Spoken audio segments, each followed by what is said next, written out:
All right. Mitch, we are live. Hey Jeff, how's it going? It's going well. Good. All right. Here we are. We're in the green room with Mitchell Forman. Oh, you know, as we navigate all of this new technological live streaming thing, um, I have not been able to yet get this to the point where it's just smooth every time out I do it. There is always some odd thing that I have uh, internet connection or something. But uh, welcome, Mitch. And I was playing a song by. Did you recognize that song? Something you did with Metro. With Metro, it's called Lolo Shuffle. It took me a moment to recognize it, Yeah. truthfully. So Mitch, Yes. I've known you. What maybe 10 years or something. I met you at Agape, Yes. and I think the thing that struck out to me or stuck out to me the very first time I met you was you, well, the first time I talked to you, I think you were playing a Keith Jarrett something before church. Oh And I yeah, yeah. walked up and I go, dude, nobody plays nobody plays Keith Jarrett at church. And since then we've become friends, but I had no idea the depth of people you have worked with. Right? Okay. So I'm just going to throw this at and you nod, you tell me if I get anybody wrong here. And I'm going to start with All right. All what right. I think who you've worked with. Right. Okay. Okay. So let me make sure I pull up my right. No, okay. Hopefully you have Phyllis Diller. Phyllis You Diller. don't. No, I did meet Phyllis Diller though. Really? Yeah, Okay. I did. She was All right. really nice. Uh, okay. So it started off with just during college, I believe, Okay. All with right. Jerry Mulligan. Yes. Right. And that's how you got your start. So I'll ask you about that in a minute. But Okay. then you got Stan Getz, Yes. John McLaughlin, and Mahavishnu Yes. Orchestra, Yes. Phil Woods, Yes. Carla Bley, Yes. Mel Torme, Yes. Astrud Gilberto, Yes. John Schofield, Yes. Mike Stern, Yeah. Janice Siegel. Yeah. You got everyone right. Man, okay, so I'll rattle through these in a hurry then. Okay. Diane Shore, Gary Burton, Pat Metheny, Simon Phillips, Freddie Hubbard, Ricky Lee Jones, Chuck Loeb, and Rick Braun. I mean, dude, that's 20 people, and I didn't even get them all. Yeah, there's more. So, what? Uh, how did you get started with Jerry Mulligan, and what was that like? You were right in college or something. You know what? I had a very good friend when I was growing up in high school, and his name Richie DeRosa, who's now the head of jazz at North Texas State. And we were like these young kids, and his father was a music director of a band in out in Long Island, big band. And he had, the band was all school teachers, and then he had his son and the young kid rhythm section, and I was in the young kid rhythm section. I remember I got the call he called me in high school, like I got a call during class in whatever class, said, yeah, you're getting a phone call. So I had to leave class to get a phone call to do a gig in whatever 10th grade or something. It was pretty funny. So then Richie became a very good friend, and Richie, I don't know how, but somehow got the gig with Jerry Mulligan, recommended me, and then I played in his small band and his big band for many years. Wow, how many years? I don't know, maybe about 3, 4, something like that. That's a good run. That's a good. Yeah, it was fun. Maybe I'm overstating, but and then through that, you get involved in this community, and it's a small little network, and everyone knows someone else, and you know, And where was that? Was that uh, in New York, in New I York? grew up in New York, What? went to school in New York, When did you come to Los Angeles? 91 or 92, something like that. And you jumped right into it was kind of a fusion circuit then a little bit, right? Yeah, well, you know what? I back to New York. In New York, I got involved doing TV commercials, like pretty heavily, and it was a big day gig, and it was sometimes hard for me to go on the road with these big jazz names because it was very lucrative and really a lot of fun, and it was a great and you played with the best musicians in the world there, and great singers, and Michael Bolton was the singer, Phoebe Snow, Luther Vandross was singing, Coke commercials and stuff. And It you was get to fun. sit and you It get was to sit fun. and do those recordings with those people. Yeah, it was really fun. It was really fun. Steve Gadd on drums, Marcus Miller. It was like Oh, a great little hang. so A- you've got some stories about that, I'm guessing. Yeah, there's a lot of stories, but mostly it was just a great experience for me, and a great learning experience, and a great opportunity to meet some amazing musicians. So And truthfully, the whole deal is what you realize in any career, maybe music more so than others. It's really just networking and social interaction, and who you're friendly with, and someone says, check this guy out. And yeah. that's So was that during the 70s? late 70s, and 80s, 70s and 80s, all through the 80s. Yeah. And that's, if I'm remembering right, that's kind of when Gad was the guy in New York City. Yeah. Yeah. He was, And so he was, all of that stuff was happening there. yeah. Man, Stuff was the band. And yeah, but Gad was on a lot of them. There was another drummer named Chris Parker. right, Or if you right, know if you know your jazz history, he was the other drummer in Stuff with Steve Gadd. right. And Richard T was one of the Richard T. I got to play with Richard T. Don Grolnick, um, all those guys. It was great. and did you grow up in New York City in that And area? I was born in Brooklyn, and then grew up in Long Island, and then went to school in the city. Went to college at Manhattan School of Music. Man, so that's a right there. We could stop and talk about that for not even get to 91. And you've got all these, and you did Stan Getz. What was Stan Getz like? Um, I'm not saying this, but people, I mean, he was a. People used to say, "Oh, Stan Getz," not me. He was a nice bunch of guys. Um, he was, yeah, he was. It was interesting, and at times it was difficult, and uh, um, and there was some of the greatest gigs I've ever done was Mm, playing with him. And it's funny. I still see there's some YouTube videos that I occasionally will look at, and you'll see, and Stan would stand in the crook of the piano, like the little the little middle part there where it comes right, in, right. like really right on top of me. And he would just stare at you deadpan. And then you'd play something that maybe was not perfect. And he gives you this look that's like, and I see it on the videos, and I still have this physical feeling of like embarrassment, or it's painful Oh, to see this look that he gave me. Even, oh, it's 30 years later, and I'm still like, oh man. I think I get it just from you describing it. I know that feeling playing in a band and somebody would give me that look, and Right. my gut would just like a punch. Uh, Yeah. Gary Meek just texted on here. He goes, "Hey Mitch, Hey, Gary Meek. Gary Meek, my saxophone teacher. do you play saxophone?" Yeah, terribly. Oh, But Gary Meek, did Gary Meek actually? I've taken 3 saxophone lessons. One teacher told me to just put it back in the case. Um, oh, Gary was good. Gary would tell me to practice long tones. Hey, Gary, I never did it, and I never got good. Sorry, Gary. Gary's an amazing. Do you know who he is? Gary yes, Meek, I do. Yeah, brilliant, brilliant saxophone player. I got to do a record with him about, I don't know, 2 or 3 years ago. yeah. Very, very, very good record. What was that record? Was called Gary Meek's last record. I forget the name. I don't. Sorry, Gary. Well, um, maybe he's a guy I can have on this show. So Oh yeah, he's right. he's great. He's So the so greatest. the idea that the whole idea of me doing this is I have nothing to do, and so it gives me a chance to just sit and talk to people, and that, like, if we were sitting in a green room and I'm asking you about your career because I want to know. And There so, you go. Why is your curtain red, Jeff? And you're in well, the green room. just because it looks better than the green. Oh, okay, good. Yeah, I wanted green, but it looks kind of, Yeah, yeah. It looks good. yeah. I gotta up my little my video Well, presentation game.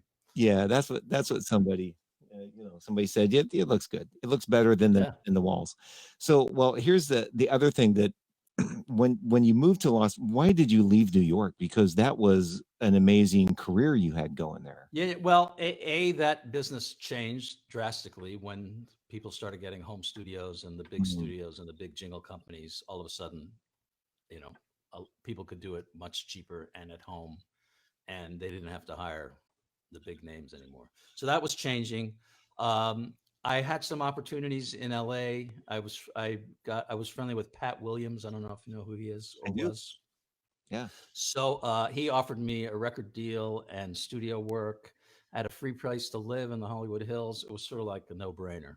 So I Yeah. just gave it a try, nothing to lose, and I liked it, and here we are. So. Well, I hate to interject, but we're actually having Ted wants to know who cuts your hair.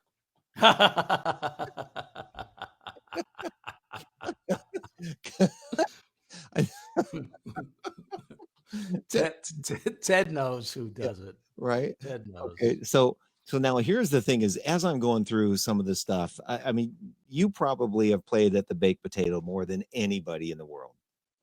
I mean, because everybody that I know and respect as a musician in LA plays at the baked potato. And I went to see you. I only mentioned that because I went to see you. You, you said, "Come on down and check it out." You were playing with Brandon Fields at his birthday party, and I was Jimmy Earl playing bass or Jimmy Johnson. One of those guys was playing bass. I mean, I don't know. It was just like the who's who of great musicians in LA. But then that you did a couple of records I was looking at and playing with uh, Vinny Caliuta, and it was Rich. I was trying to go through all the stuff that you played on, and I couldn't. I was blown away. So tell me, when you moved here, you started working in that circle. What were you just playing as any recording or just I mean just doing those studio sessions on those records? Is that the main thing you did? Am I I don't know. I I don't mean, even. I You know what? I just I've done a lot of different things, and sometimes I would just I kind of fell into things. Maybe it wasn't as much of a conscious choice as in retrospect, but I don't know. I would just say yes to things, and things would come my way, and I would do them, and they and were, but the for the people most part, enjoyable. right and the people though when I was looking through Jeff Richmond, that's the guy Oh with yeah, yeah. Vinny Caliuta, and that record was uh, man, that was some playing. And then the Metro, the thing that I played there, and uh, you have your own group, the Mitch Forman Trio, which, by the way, I think you have some gigs scheduled. I don't know if you still have those on the books. Yeah, no, there's nothing really on the books right now, but that's sort of expanded. And I play at the Baked Potato with. It's turned into a quintet lately. Yeah, A lot of different people, but Eric Marienthal's been doing it lately, and um, it's it's been very enjoyable. yeah. So So, and you have something. We don't. Who knows how long all this stuff is? We're going to be not able to play, but the thing that I'm trying to point out and get to is the people that you know and play with in Los Angeles are like everybody that I think is really cool. I'm like, man, you know that guy. Oh, you played with that guy. You played with that guy. As just being a fan, I'm just sitting there going, whoa. And I noticed to tie this into something currently happening, you had a did something with Chad Wackerman, yeah, and he does my gigs lately at the Baked Potato. yeah, I mean, what a So phenomenal drummer. But his daughter is currently on American Idol, oh right, yeah, he right? told me that. And what was really funny is when she introduced, yeah, this is my dad, he's a musician, and everybody goes, oh yeah, he's a musician. And I'm thinking, he's not just a musician. Right. Is she doing? I last time I saw him, he told me my daughter's going to be on. Is it American Idol? Is that Yeah, what it is? yeah. He told me it was tomorrow, whenever that was, and I forgot to watch. So Well, are they still doing American they Idol? they are. Well, currently she's in the top 20.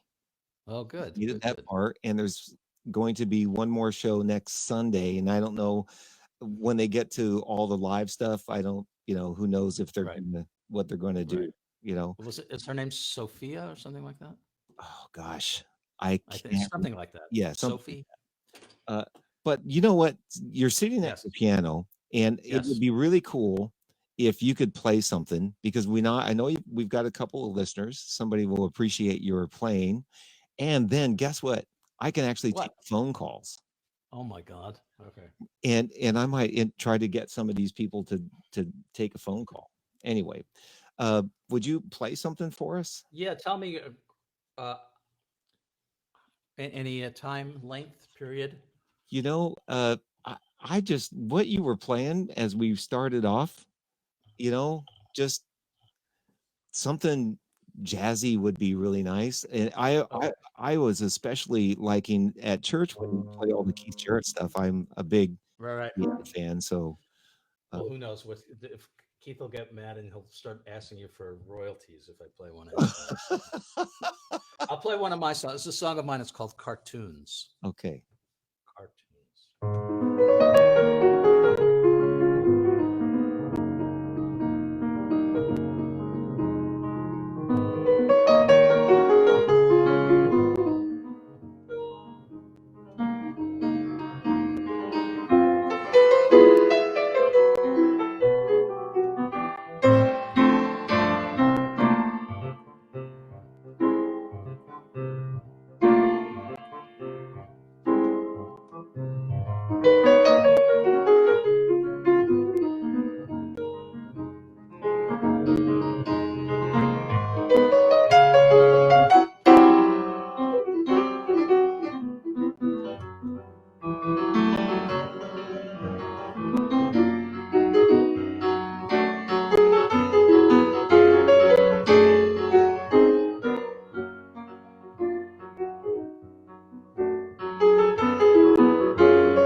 So Thanks, Jeff. you know what I need to do? I need to get a little applause thing going. So Oh yeah, yeah. yeah. So so you wrote that. Do you have any of that kind of stuff on a record somewhere? Yeah, that song is on. It's on two records. It's on my last trio record called Puzzle, and it's on a very old solo piano record, I believe, called Childhood Dreams on an Italian label. Hard to find, but available on my website, So mitchellforman.com. I actually have that up on. We're looking at it. So Okay. um, you can all of the. How many records have you done for by your of your own I, music? I'm not quite sure, maybe 10 or 12. And then I have 4 or 5 or 6 with that band Metro that was co led with Chuck Loeb, great guitarist, Yeah, and a few other co leads and then a lot of other people's records. yeah. So I'm just wondering. There's still a jazz radio station in Los Angeles, right? Is there a I jazz think radio so. station? Yeah, like KSBR or something like that out of Long Beach, or I Yeah, I think. think that's the only one. And for you to play this kind of music, where do we have an outlet? Where do you have an outlet to play other than Baked Potato or Catalina Jazz Club or something like that? Well,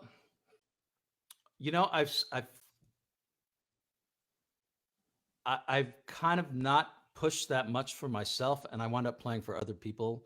Hmm. And I'm lucky enough that I've been going to Tokyo a couple times a year and playing. It's not exactly. It's a little more. I mean, it's this kind of music ish, but with a little bit more of a fusion edge to it.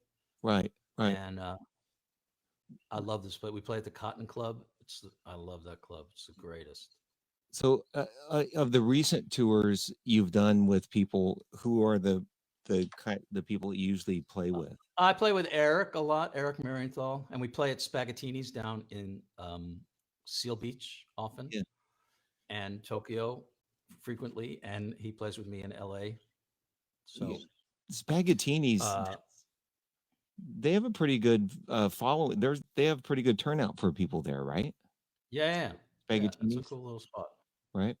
And then what about Catalina Jazz Club? You work there? Yeah, I play there frequently. Yes, Yeah.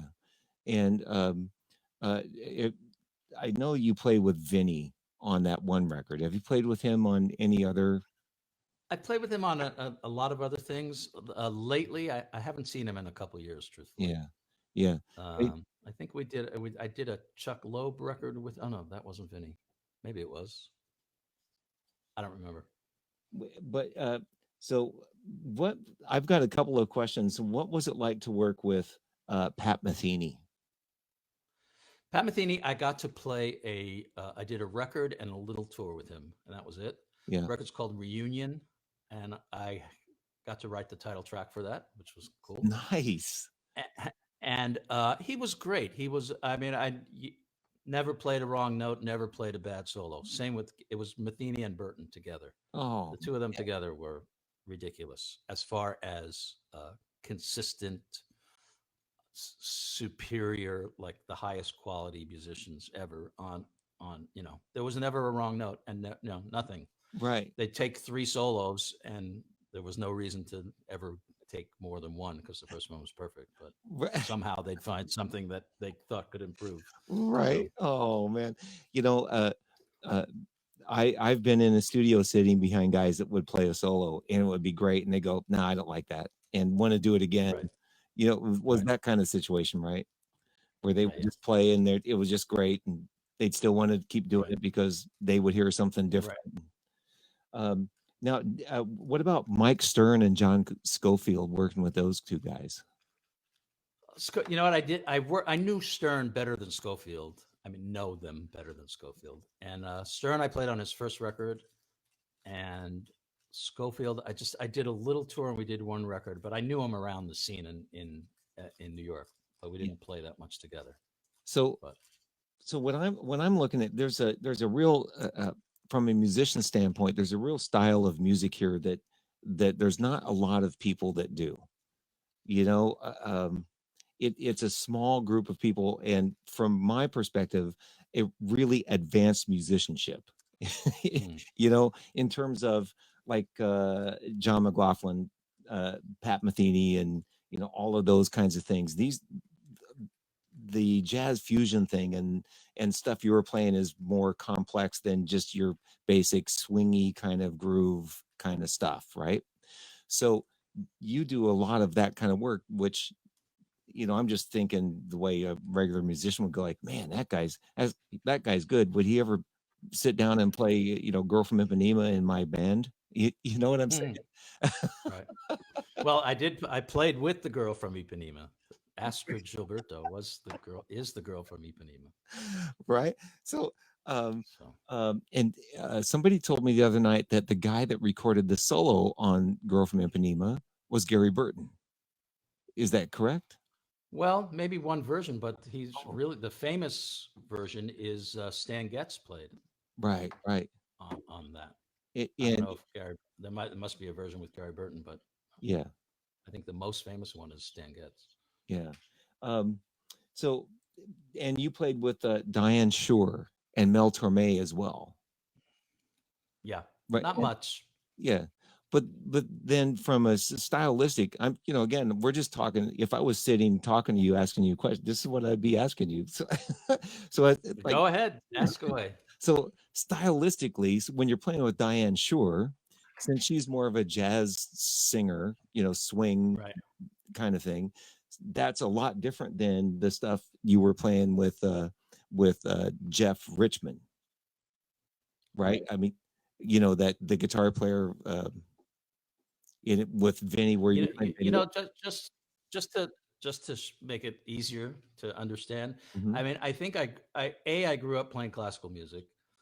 That was my thing, and that's what I went to college for. mhm, And then this whole studio scene in New York was where you had to play every style of music competently. mm, And I think that's what sort of gave me the breadth and the wide variety of styles to that I could play comfortably. So, it's not that uh, uh, it all just I don't know. It all just fell into place, and I just saw them all as opportunities to learn something new and be creative, and you know, will just be try and find my voice in it. And I went through different periods of playing more straight ahead jazz, more electric jazz, more. I kind of would basically study a pianist and steal his style for as long as I could take it, and then move on to another one. So right. Well, I want to try to put this into perspective from uh, a lesser musician standpoint. So I came to the first time I was at came to Los Angeles. I went to see a band, and I believe it was even at the Baked Potato. It was a band called Charisma, okay, and I think Vinny was playing drums and Abe Laboriel was on bass. And I forget who the guitar player and the keyboard player was, but I had no idea. And Vinny apparently had just moved to town. okay, And I was a drummer wanting to aspire to play all of the stuff with all of these musicians you worked with. That was what I was listening to and what I wanted to be able to play, which was really advanced for a novice drummer. right. And but at the same time, I had a gig and I was kind of thinking, okay, I'm cool. I'm getting some stuff. And then the band comes from back from a break and the drummer's late. I had no idea who this guy was. And they said, hey, get over it. And they're yelling at him to come back from the bar. And he comes back and he sits down. He's got a drink in one hand and a cigarette in the other, and he sits Right. down and the band is playing. They started. He puts down his drink and he picks up a stick with one hand and he starts playing all this incredible stuff with one hand. I'm like, wow, come on, man, don't do. Oh, then he puts a cigarette in his mouth and he picks up the other stick and he starts playing all this incredible shit. And I'm like, no, man, that's just not right. It's just not fair. It's just not right. And so from my point of view, I when I hear people that can play all that and then you play with those kinds of people, I'm still awestruck and sometimes a fan in a way that, wow, I always wanted to be able to do that. And so now Mhm. I'm talking to you. I'm like, wow, you did that. So I'm a little, of a fan here.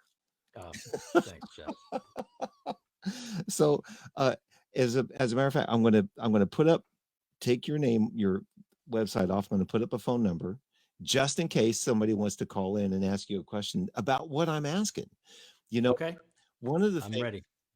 one of the things that I talk to other guys uh, when we were little, actually, I was taught to not if I ever wanted to be a working musician, and pointed this out a little bit about the how you rounded out your playing was if you were really wanted to play music and be a musician as a living, you needed to learn everything. You need to learn how to read, you need to learn how to play all the different styles, all the different kinds of grooves, and to be able to cover every kind of gig because that was the only way you could learn how to play. And today, it seems like there's less people taking that kind of time to learn all the styles and learn all the different aspects of music. And there are musicians that grow up just playing one thing with a band, and that band gets a hit, and that's all they ever do. Hmm. And they don't ever become really as well rounded. You couldn't stick them in on a jazz gig. You know what I'm saying? Yeah, kind of. Um, but and there was some. I was just gonna try and motion my daughter, Nina. Okay. Could you get me the power supply for the computer, which is which I forgot to plug in. It's right over there in that wall. Uh, I have my assistant. yeah. So, Um, um, well, do you teach? Are you teaching? yeah, I do teach. Hold on, we're gonna plug this in. Can you Okay. plug it in? So I teach at the school in Pasadena called the Los Angeles College of Music, and I've been there about it's probably coming up to 4 years right now. Uh-huh. And And what do you what do you tell the students about? Do they ask you questions about some of the same things I'm asking about being well-rounded and what it was like to play fusion or jazz or the different styles? I lost your voice.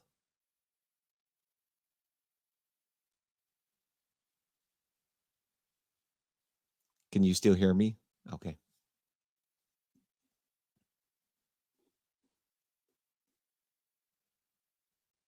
No.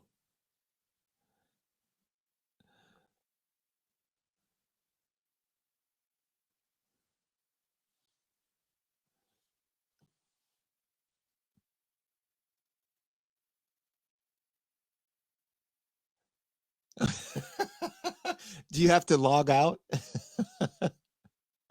Okay, you can log out. I'll play some of your music. I'll play some of your music while you're logging out and logging back in.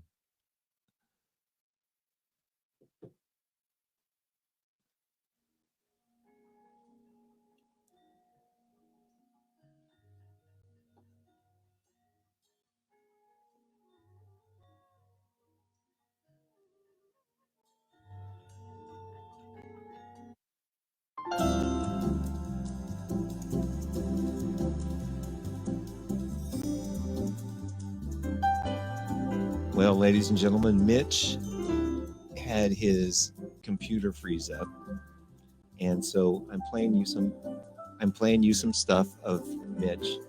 And if you have any questions and want to call in and ask Mitch a question, if we get him back here. So we are back. Everything just went to shit, basically. My computer all right, took a tank, took a dive. took a dive. So we're finishing up with Mitch Forman, and I was fanning out on him, being a fan of all the people that he played with and worked with, and he was just listening to me go off and kind enough to sit with me as I did that. Um, you actually did something with Ricky Lee Jones too. What what was I did what a was very somehow you sometimes you put things on your resume and it's a one shot deal, and this was a one shot deal, Oh, I got you. and it was a recording that she produced, and I believe it was for the singer. Was it Simply Red? Yeah, yeah, Whoever that guy was, yeah, I forgot his name, but yeah. that was all I did with her. So we were, But what? I loved Ricky Lee Jones. I was Oh, just so right. happy to meet her, and yeah, You those know, first record, that first record, right, was great. absolutely, it was so good. I Yeah, went to see her in Hawaii, and she came out and just played all of her songs by herself with with a guitar. right. It was fun. Yeah, yeah. Um, so what we were kind of getting at before our computer went, both our computers kind of went weird. Um, so you're teaching in Pasadena, and I was wondering if what the what the kids are the younger kids mostly are your students, or are the older kids, um, older? Yeah, I mean, they're in their 20s, like 19 to 26, the majority of them, I'd say. Yeah. And do they are they wanting to learn a lot of jazz stuff? Are you trying to get them to broaden their There are different things. I do a lot of I have it's sort of slowed down now, of course, with the current right? conditions, but I was teaching a lot of ensembles, and we were doing a very wide variety of music. It's really fun, and I've had some amazing players on, many different piano, drums, bass, saxophone. There's Yeah. some super talented kids coming up. Do you do a lot of improvisation? You know, a lot of improv Yeah. stuff. Oh yeah, yeah. You know, somebody one time when I was a kid learning how to play, they said, "Okay, so take a solo. We're going to trade. I'm going to take a verse and a chorus, and then you take a verse and chorus, and you need to come back in, right? You know, sing the song in your head. If you don't know the song, Right. you'll get off." All right. And I kept getting off, and they go, "Well, you don't know the tune then." I said, "But I'm a drummer." And they go, "Well, drummers got to know the tune too." Right. So, um, uh, so you're mostly doing ensemble stuff, and are you No, I have writing? some private students and some piano students, and then Uh, ensembles as ha- well. have you been looking at maybe doing Zoom classes with those Yeah, kids? that just started. Yeah, So they're doing whatever they can. They're doing on Zoom, and then the other classes they're just going to wait till the school reopens and then sort of double up on those. yeah. How's the Zoom stuff been working for? It's been good. It works well for like a private lesson. It works well. Right? And then I had a little group of 4 students, and it worked okay with that as well. Yeah. You aren't able to play instruments In with each other. time, you can play, but it's not synced up. Yeah. I hear them play, and you can comment, and I can play, and they can hear. But Oh, I got you. I got you. Okay. trying to figure out how to play at the same time. Yeah, and I'm still having issues with audio quality. We were talking a little bit about that on Right. when it goes to them and back. When it gets going back and forth is when it gets a little goofy. If you did some stuff from your studio there and went straight out to a live stream, it would the sound quality be much better, and you can get really good quality. But when you send it to me and then I send it out, it gets all goofy. Right. Right. You know, Yeah. I mean, because your voice, what I'm hearing, sounds really good. right, and when we listen back, my voice is good and your voice will be good too. It's just when it's The just the music instrument. doesn't like music. It does it doesn't like music. Oh man, that's right. Okay. We're only going to talk. Um Ah, uh so if somebody wants to find your music and maybe take lessons or do any of that kind of stuff, they can go and put your website back up here and yeah, learn they can about find you. it there. Mitch at mitchellforman.com. That's good. Okay.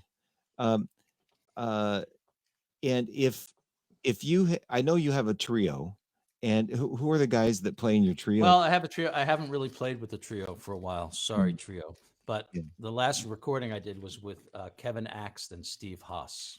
uh-huh. I don't even know those guys, and so Gotta, I would want to hear it. I gotta you got to hear it. right. I gotta come. And here's the thing: is the baked potato is really close to my house, and I Oh, don't know really? why I never go down there. It's like a mile and a half. What's the matter with you?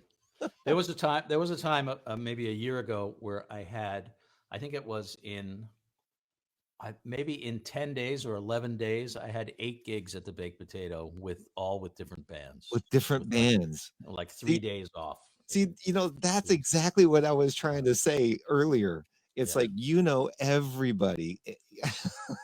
That kind of ended. I don't know why, but that was there was one period of like a couple years where I was working there a lot. Yeah, and so from the guys that you worked with there, just give me name drop some of the drummers and bass players, and because I know you work with Brandon Fields a lot. Yeah, Brandon. The drummers I've been playing, Chad. I've been playing with Joel Taylor. Yeah. Um, sure, I've been playing with Lenny Castro on percussion. Um, Manyungo on percussion. Drummers Steve Haas. Gary Novak. Oh yeah, yeah. You Um, know, Gary was there with you that night you played with Brandon when with I came Brandon. to watch you. Yeah, and and the guitar players. Who are some of the guitar players and bass players? Um, I don't know. I guess I played with Jimmy Earl. With um, oh, you know who I've been I play with this saxophone player Doug Webb a lot, and he Huh, plays. We play with the guy from Tool, the drummer from Tool. Once a month we play Danny Carey at the the Baked drummer Potato. from Tool. What kind of music you guys doing? It's sort of like progressive jazz kind of stuff. It's Can cool. you- We did a recording that it's getting mixed right now, Yeah. and yeah, it's good. Well, Very good. could you give me a sample of what it might sound like on an acoustic piano? No,